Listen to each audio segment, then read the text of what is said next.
Hello students, welcome on your own YouTube channel digital गुरु। यहाँ पे हम क्लास 10th के सिविक्स का एक इम्पॉर्टेंट चैप्टर स्टार्ट करने जा रहे हैं, द पॉलिटिकल पार्टीज। तो इस वीडियो में आगे बढ़ने से पहले डिस्क्लेमर के तौर पे आपको बता दूं कि इस वीडियो में बताई गई सभी बातें सिर्फ और सिर्फ एकेडमिक पर्पज़ के लिए हैं। किसी भी लेवल पे इस वीडियो में बताई गई बातों का संबंध किसी भी पॉलिटिकल पार्टीज की आइडियोलॉजी को प्रमोट करने या डिमोट करने का कहीं भी नहीं है। तो अब हम चलते हैं अपने वीडियो में आगे के कंटेंट को देखते हैं। और आगे बढ़ने से पहले आपसे एक छोटा सा रिक्वेस्ट कि अगर आप हमारे चैनल पर पहली बार आए हैं तो चैनल को सब्सक्राइब कर लीजिए, बेल आइकन प्रेस कर लीजिए ताकि आपको नए वीडियोस के नोटिफिकेशंस जल्द से जल्द मिल सके। तो आइए अब हम चलते हैं अपने वीडियो में आगे की तरफ और देखते हैं कंटेंट को। तो बेसिकली ये जो चैप्टर है पॉलिटिकल पार्टीज, और यहाँ पे हम क्या पढ़ने वाले हैं, क्यों पढ़ने वाले हैं और पॉलिटिकल पार्टीज होती क्या है, इन सब चीजों के बारे में पढ़ने वाले हैं। तो बेसिकली ये जो वीडियो होने वाला है वो इस चैप्टर का एक आउटलुक होगा, इस चैप्टर का एक इंट्रोडक्शन होगा, इंट्रोडक्टरी पार्ट है ये, और आगे की वीडियोज में हम डिटेल में चर्चा करेंगे। तो स्टूडेंट्स, अक्सर चाय की दुकानों पे, बाजार में, ट्रेन में, बसों में यात्रा करते समय आपने ऑब्जर्व किया होगा, ज़रूर देखा होगा कि लोग कई बार 2-4-10 लोग बात करते हैं पॉलिटिकल मुद्दे पे, और बात करते करते वो बातें इतनी इंटेंस हो जाती है, इतनी एग्रेसिव हो जाती हैं कि एक दूसरे को मारने काटने के लिए भी तैयार हो जाते हैं। तो यहाँ पे सोचने वाली बात ये है कि आखिर क्या चीज़ें हैं जो लोगों को पॉलिटिक्स की तरफ, पॉलिटिकल आइडियोलॉजी की तरफ, पार्टी की तरफ इतना अट्रैक्ट करती हैं। तो उन्हीं चीज़ों को हम एक्सप्लोर करने वाले हैं, उन्हीं चीज़ों को देखने वाले हैं कि आखिर वो क्या फैक्टर्स हैं कि डेमोक्रेसी में पॉलिटिकल पार्टीज का रोल इतना इम्पॉर्टेंट हो जाता है और लोग उसकी तरफ इतने मतलब व्यापक पैमाने पे अट्रैक्ट होते हैं। तो आइए सबसे पहले हम देखते हैं कि इस चैप्टर में हम क्या क्या पढ़ने वाले हैं। सबसे पहले हम देखेंगे कि पॉलिटिकल पार्टीज होती क्या है, ठीक है। तो सबसे पहला जो हमारा डिस्कशन पॉइंट होगा कि पॉलिटिकल पार्टीज क्या होती हैं। Then why do we need political parties.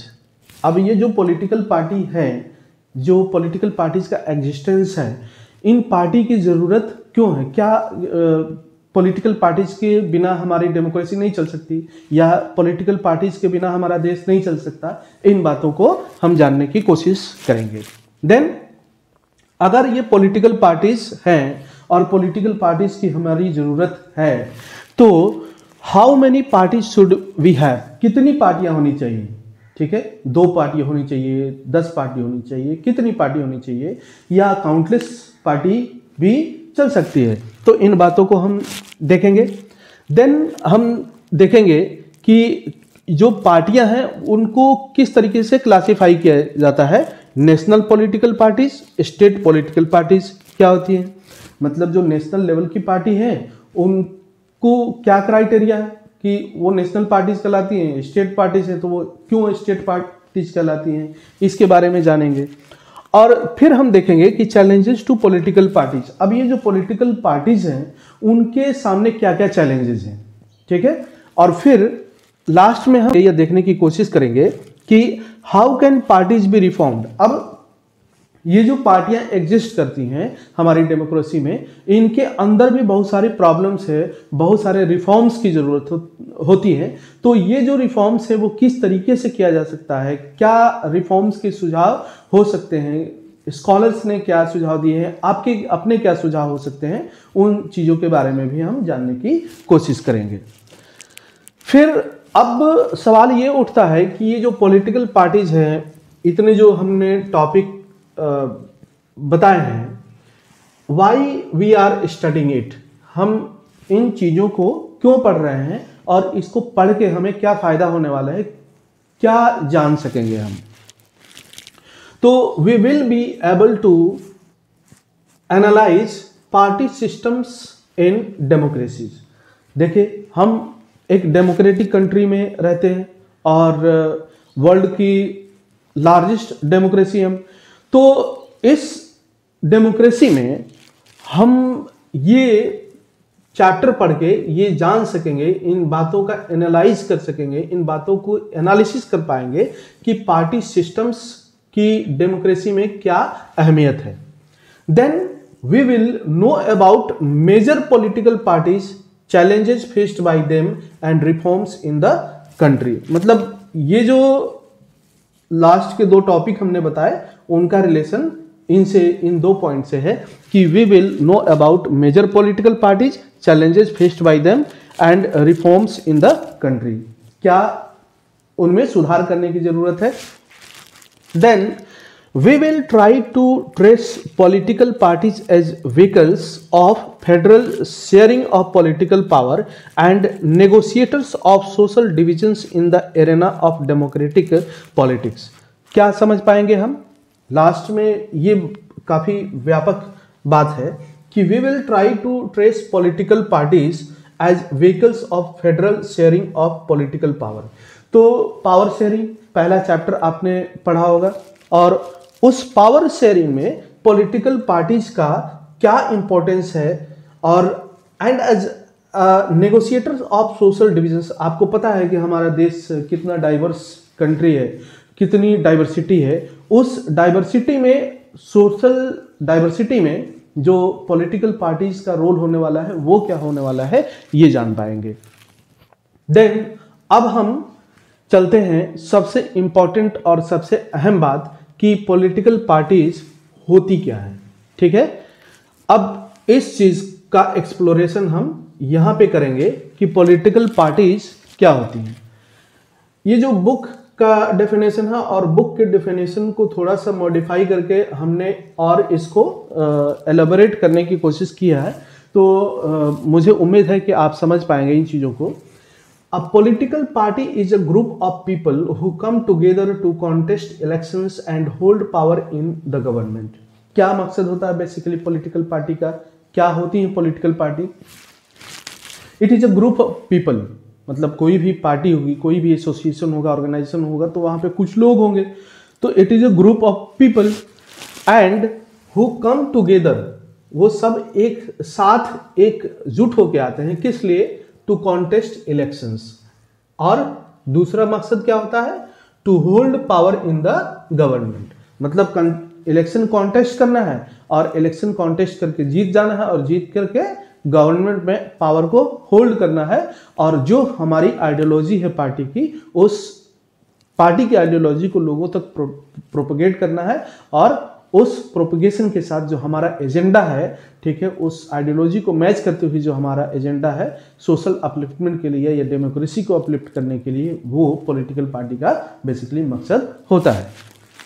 अब इस बुक के डेफिनेशन को हमने थोड़ा सा मॉडिफाई किया है, कुछ और नई चीजें इसमें जोड़ने की कोशिश की है कि a political party is a group of people from a diverse socio economic background. मतलब क्या है? ग्रुप ऑफ पीपल तो है, लेकिन वो डिफरेंट सोशियो इकोनॉमिक बैकग्राउंड से आते हैं। मतलब एक पॉलिटिकल पार्टी में देखिए कि जितने भी लोग होते हैं वो सब एक ही बैकग्राउंड से नहीं होते हैं, अलग अलग सोशल बैकग्राउंड होता है, अलग अलग इकोनॉमिक बैकग्राउंड होता है, सिर्फ आइडियोलॉजी मैच करती है। इस आइडियोलॉजी के बेसिस पे वो एक प्लेटफॉर्म पे आते हैं और वहां से वो अपने पॉलिटिकल आइडियोलॉजी को कैरी ऑन करते हैं, साथ लेके चलते हैं। हैविंग कॉमन पॉलिटिकल आइडियोलॉजी मतलब क्या है? जितने लोग उस ग्रुप में होते हैं एक पॉलिटिकल पार्टी के अंदर, वो जो ग्रुप है उसमें सबका जो आइडियोलॉजी होता है कॉमन होता है। ठीक है, they agree on some policies and programmes for democratic society. ठीक है, मतलब क्या होता है? उन सबके बीच जितने भी इस पॉलिटिकल पार्टी के का जो ग्रुप है, उस ग्रुप में जितने भी मेंबर्स होते हैं उनका क्या होता है? एग्रीमेंट होता है। ठीक है, सब एग्री होते हैं, एक जगह पे एक मत होते हैं। किस बात पे? सम पॉलिसीज, उनकी कुछ अपनी पॉलिसीज होती हैं, कुछ प्रोग्राम्स होते हैं। किस लिए? For democratic society to promote and achieve the collective good. मतलब सबके अपलिफ्टमेंट के लिए क्या होता है कि उनका एक कॉमन प्रोग्राम होता है, कॉमन पॉलिसीज होती है, उसी पॉलिसीज को, उसी प्रोग्राम्स को वो लोगों के बीच लेकर के जाते हैं, लोगों के बीच ले जाके प्रोपगेट करते हैं, उनको बताने की कोशिश करते हैं और उस बेसिस पे वो इलेक्शन कॉन्टेस्ट करते हैं और इलेक्शन कॉन्टेस्ट करके गवर्नमेंट में पावर में आते हैं and then they execute their policies and programmes. So ये है बेसिकली पॉलिटिकल पार्टी का कॉन्सेप्ट। तो पॉलिटिकल पार्टीज को डिफाइन करने के बाद अब हम कुछ बेसिक कॉन्सेप्ट्स के बारे में बात कर लेते हैं, जैसे पार्टीशन और partisanship. A person who is strongly committed to a party, group और faction, partisanship is marked by a tendency to take a side and inability to take a balanced view on an issue। अभी हमने आपको बताया कि आपने चाय की दुकानों में, नुक्कड़ में, बाजार में, बसेस में, ट्रेन्स में लोगों को नॉर्मल सी पॉलिटिकल इश्यूज पे बात करते हुए ज़रूर देखा होगा और वो बातें कभी कभी इतनी ज़्यादा इंटेंस हो जाती हैं, इतनी ज़्यादा एग्रेशन आ जाता है लोगों के अंदर कि वो कुछ भी करने को तैयार हो जाते हैं और उसके अंजाम भी बहुत ही खतरनाक होते हैं। ये सब किस वजह से होता है? ये सब होता है पार्टीशन और पार्टीशनशिप की वजह से, जिसमें कि कोई भी इंडिविजुअल एक बैलेंस्ड व्यू नहीं रख पाता है किसी इशू पे और उसका किसी पार्टी के प्रति, किसी आइडियोलॉजी के प्रति इतना ज़्यादा कमिटमेंट होता है, इतना ज़्यादा उसकी डेडिकेशन होता है, इंक्लिनेशन होता है कि वो किसी भी नॉर्मल या किसी भी बैलेंस्ड व्यू को एक्सेप्ट ही नहीं कर पाता है और इस वजह से वो एक ऐसी व्यूज रखता है, एक ऐसा इरेशनल व्यू रखता है जिसमें कि वो दूसरों की सही बातों को भी एक्सेप्ट नहीं कर पाता है।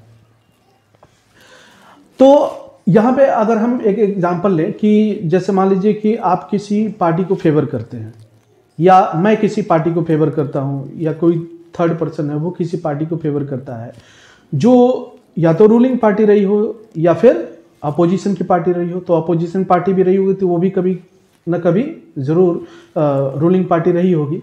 तो क्या होता है इसमें कि जैसे मान लीजिए कि मैं जिस पार्टी को फेवर करता हूँ या आप जिस पार्टी को फेवर करते हैं, अगर वो रूलिंग पार्टी है और आपको पता है कि उस पार्टी के रूल के दौरान भी, उस पार्टी के गवर्नेंस के दौरान भी काफ़ी ज़्यादा इन्फ्लेशन बढ़ा, काफ़ी ज़्यादा अनएम्प्लॉयमेंट बढ़ा और बहुत सारे मतलब नेगेटिव पॉइंट्स भी हैं, पॉजिटिव पॉइंट्स भी ज़रूर होंगे।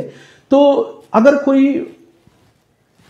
इंडिविजुअल आपका मतलब अटेंशन उसके ऊपर ग्रैब करना चाहता है कि देखो ये जो पार्टी है इसके गवर्नेंस के अंदर ये चीज़ें ऐसी ऐसी प्रॉब्लम्स रही हैं, फिर भी आप उसको एक्सेप्ट नहीं करते हैं, नहीं आप एकदम उस पार्टी के बारे में कुछ भी गलत सुनने को तैयार ही नहीं है, दैट इज कॉल्ड पार्टीशन। और ये जो आइडियोलॉजी है दैट इज कॉल्ड पार्टीशनशिप। अब हमें ये जानना है कि किसी पॉलिटिकल पार्टी के कितने कंपोनेंट्स होते हैं। सो अ पार्टी हैज 3 कंपोनेंट्स। कौन कौन से? The leaders, the active members and the followers. तो जो लीडर्स होते हैं, जैसे एक पिरामिड अगर हम बनाएं इन 3 कंपोनेंट की, तो लीडर्स होते हैं टॉप पे, ठीक है। उसके बाद आते हैं एक्टिव मेंबर्स और सबसे नीचे आते हैं फॉलोअर्स। तो अब इस पिरामिड को अगर देखें तो लीडर्स की संख्या किसी पार्टी में कम होती है, लेकिन सबसे ज़्यादा, सबसे इम्पॉर्टेंट और अहम रोल इन लीडर्स का होता है, क्योंकि इन लीडर्स के फेसेस से, इन लीडर्स के जो आइडियोलॉजी है उनसे उस पार्टी की पहचान होती है। जैसे मान लीजिए कि बीजेपी है, ठीक है, तो बीजेपी में नरेंद्र मोदी हो गए, अटल बिहारी वाजपेयी हो गए या फिर लाल कृष्ण आडवाणी हो गए। इनका जैसे ही फेस सामने आता है तो लोगों के मन में इनका चेहरा और एक तरफ पार्टी, वो जो कमल छाप है वो दिखता है। राहुल गांधी, सोनिया गांधी का अगर चेहरा सामने आए तो कांग्रेस पार्टी का जो सिंबल है वो सामने आ जाता है, ठीक है। मायावती का चेहरा सामने आए तो उनकी जो पार्टी का सिंबल है वो सामने आ जाता है, ठीक है। एक्टिव मेंबर्स, अब इन लीडर्स के बाद जो मेन कंपोनेंट है वो है एक्टिव मेंबर्स। एक्टिव मेंबर्स की भी काफ़ी इंपॉर्टेंट रोल होती है पॉलिटिकल पार्टी में। क्यों? क्योंकि जो ये लीडर्स की आइडियोलॉजी है, इनके थ्रू ही फॉलोअर्स तक पहुंचती है। और सबसे ज़्यादा और लार्ज जो नंबर होता है किसी पार्टी में, मतलब संख्या में जिनकी नंबर सबसे ज़्यादा होते हैं वो है फॉलोअर्स। तो ये 3 कंपोनेंट है पॉलिटिकल पार्टी के। तो क्या क्या देखा हमने इंट्रोडक्शन में, एक बार समराइज कर लेते हैं कि हम क्या पढ़ने वाले हैं। ये टॉपिक्स होंगे हमारे political parties, why do we need political parties, how many parties should we have, national political parties, state parties, challenges to political parties and how can parties be reformed। ठीक है, तो ये इतने इम्पोर्टेंट टॉपिक होंगे। उसके बाद हम क्या पढ़ेंगे, ये पढ़ के क्या जानेंगे, इन चीज़ों को जानेंगे कि we will be able to analyse party systems in democracies and we will know about major political parties, challenges faced by them and reforms in the country, and then we finally know we will try to we will try to trace political parties as vehicles of federal sharing of political power and as negotiators of social divisions in the arena of democratic politics। then finally हमने क्या जाना, political party को define किया। क्या है, ये एक group of people है जो लोग एक साथ आते हैं इलेक्शन को कॉन्टेस्ट करने के लिए और पावर को गेन करने के लिए। Then they have common ideology, common programmes, common policies, और वो प्रोग्राम्स पॉलिसीज को लेकर के वो लोगों के बीच जाते हैं और फिर उसके बेसिस पे वो इलेक्शन कॉन्टेस्ट करते हैं, पावर को गेन करते हैं और फिर अपने पॉलिसीज को, प्रोग्राम्स को एग्जीक्यूट करते हैं। किसके लिए? बेटर डेमोक्रेटिक सोसाइटी के लिए और डेमोक्रेटिक सोसाइटी को अपलिफ्ट करने के लिए। ठीक है, तो और क्या जाना हमने, पार्टीशन, जिसमें कि क्या है, a person who is strongly committed to particular party, group और फैक्शन, और फिर उसमें कोई भी बैलेंस या रेशनल व्यू नहीं रख पाता है कोई। फिर हमने देखा कि कंपोनेंट्स क्या क्या हैं पार्टी के, जिसमें लीडर्स है, एक्टिव मेंबर्स है, फॉलोअर्स है, और इसमें फॉलोअर्स की संख्या सबसे ज़्यादा, फिर उससे कम एक्टिव मेंबर्स और सबसे कम संख्या लीडर्स की होती है। लेकिन सबसे ज़्यादा पावरफुल पार्टी में लीडर्स ही होते हैं और जो मेजर पॉलिसी मेकर्स होते हैं, डिसीजन मेकर्स होते हैं उस पार्टी में, वो लीडर्स ही होते हैं। तो ये था हमारा इंट्रोडक्शन का पार्ट। अब आगे जो वीडियो आने वाला है उसमें हम बेसिकली पढ़ेंगे why do we need political party. ठीक है, जो हमारा सेकंड टॉपिक होने वाला है, why do we need political parties, इसकी हम डिटेल में चर्चा करेंगे। तो आई होप कि आपको ये पूरा फ्रेमवर्क चैप्टर का समझ में आ चुका होगा और आगे आप इस चैप्टर की एक अच्छी अंडरस्टैंडिंग डेवलप कर पाएंगे और बोर्ड एग्जाम में अच्छे से अच्छे मार्क्स को स्कोर कर पाएंगे। बहुत सिंपल सा चैप्टर है और टू द पॉइंट सीधे सीधे सवाल आते हैं इससे, तो बहुत ज़्यादा पजल होने की ज़रूरत नहीं है। नेक्स्ट वीडियो बहुत जल्दी करके आते हैं आपके लिए, तो बने रहिए हमारे साथ डिजिटल गुरु पे। और जाते जाते आपसे एक छोटा सा रिक्वेस्ट कि अगर आपने चैनल को सब्सक्राइब नहीं किया है, पहली बार हमारे चैनल पे आए हैं, तो चैनल को सब्सक्राइब कर लीजिए, बेल आइकन प्रेस कर लीजिए। वीडियो अगर पसंद आते हैं तो लाइक और शेयर करना मत भूलिएगा। आप अपना और अपने लोगों का ख्याल रखिए। मिलते हैं जल्द अगले वीडियो में। Thank you.